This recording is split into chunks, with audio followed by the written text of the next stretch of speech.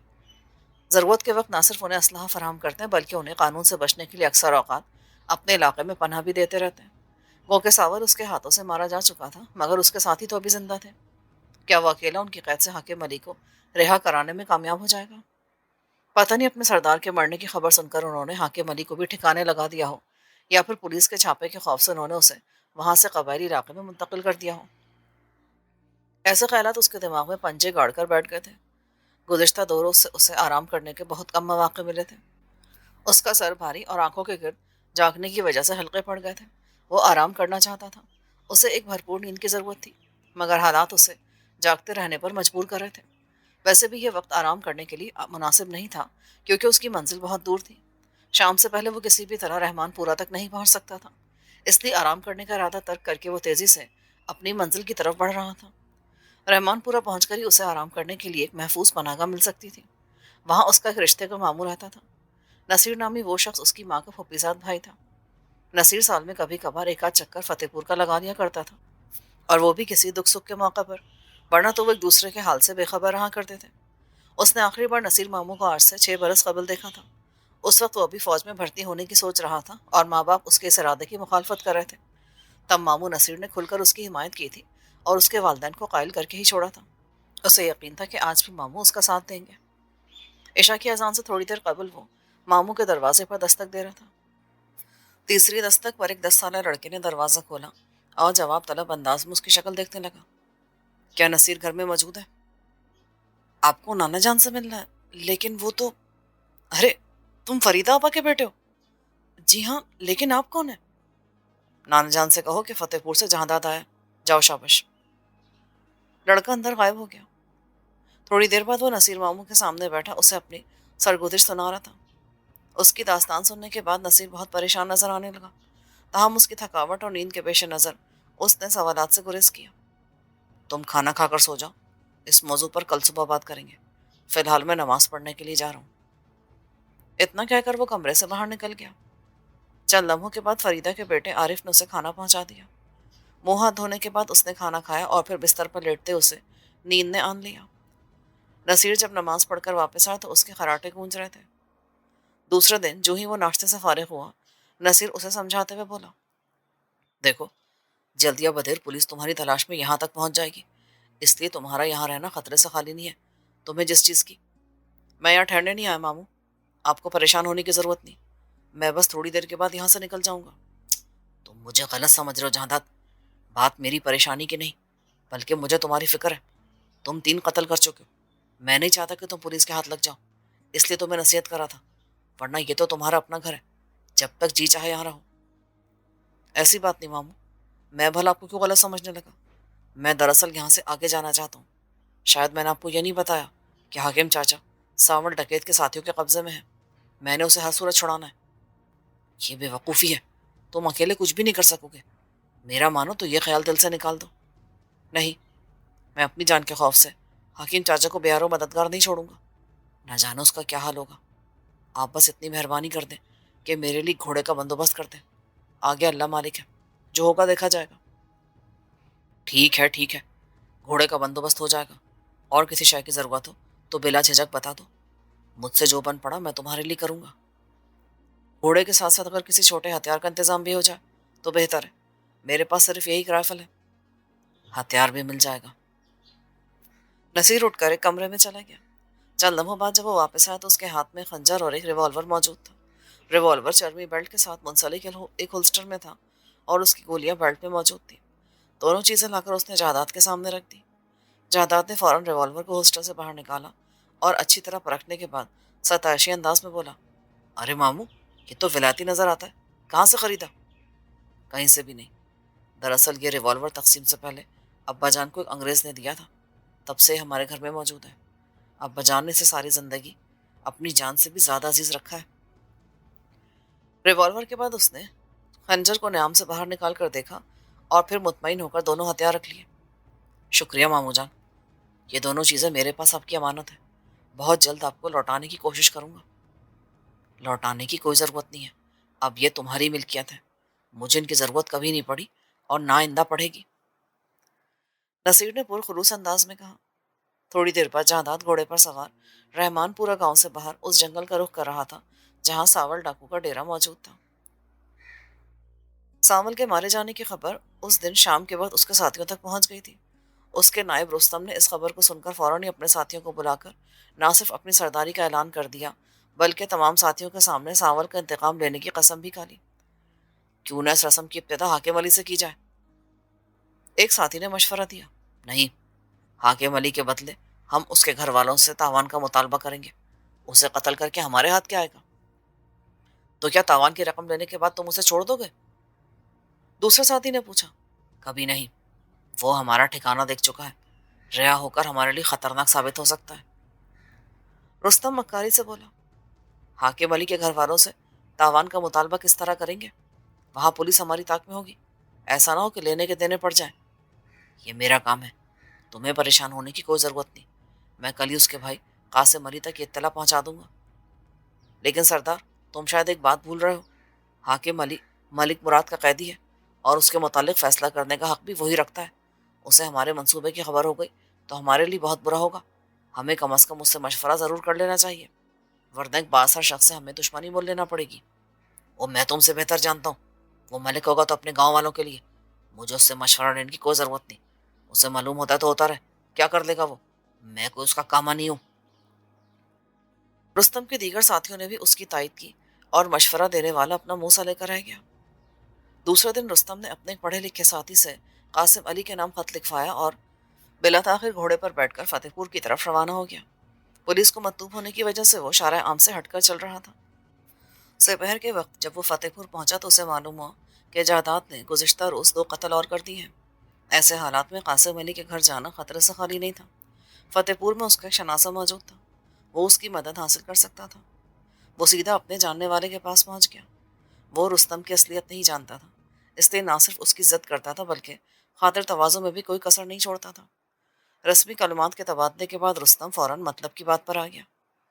میں یہاں ایک ضروری کام کے سلسلے میں آیا ہوں، دراصل کسی کا پیغام لایا ہوں اور مطلوبہ شخص تک یہ پیغام پہنچانے کے لیے مجھے تمہاری مدد کی ضرورت ہے۔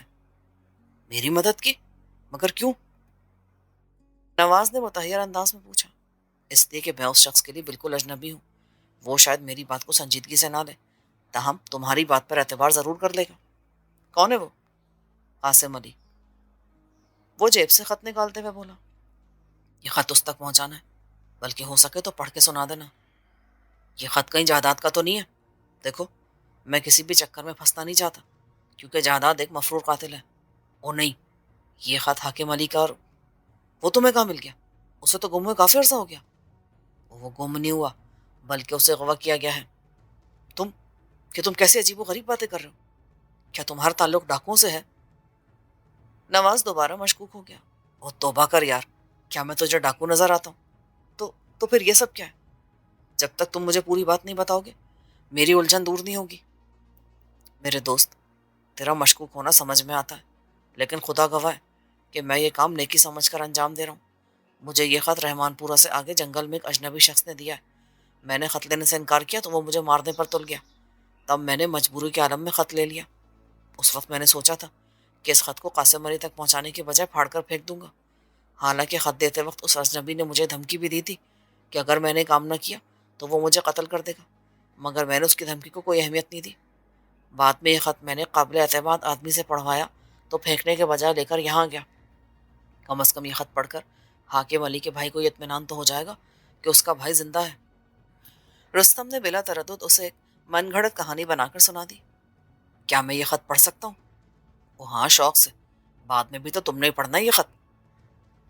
نواز نے خط کھولا اور پڑھنے کے بعد بولا۔ اس میں تو اغوا کاروں نے حاکم علی کی رہائی کے بدلے میں تاوان طلب کیا ہے، 50,000۔ اتنی بڑی رقم قاسم علی کے پاس نہیں ہو سکتی۔ یہ ہمارا مسئلہ نہیں ہے، یہ خط حاکم علی کی طرف سے ہے اور اس نے رقم کی ادائیگی پر زور دیا ہے۔ ہو سکتا ہے حاکم علی کی رقم بھائی کے پاس امانتاً رکھی ہوئی ہو۔ بہرحال ہم نے تو خط پہنچانا ہے، آگے قاسم جانے اور اس کا کام۔ ٹھیک ہے، میں خط پہنچا دیتا ہوں۔ نواز نے رضامندی کا اظہار کیا اور رستم کے چہرے پر اطمینان نظر آنے لگا۔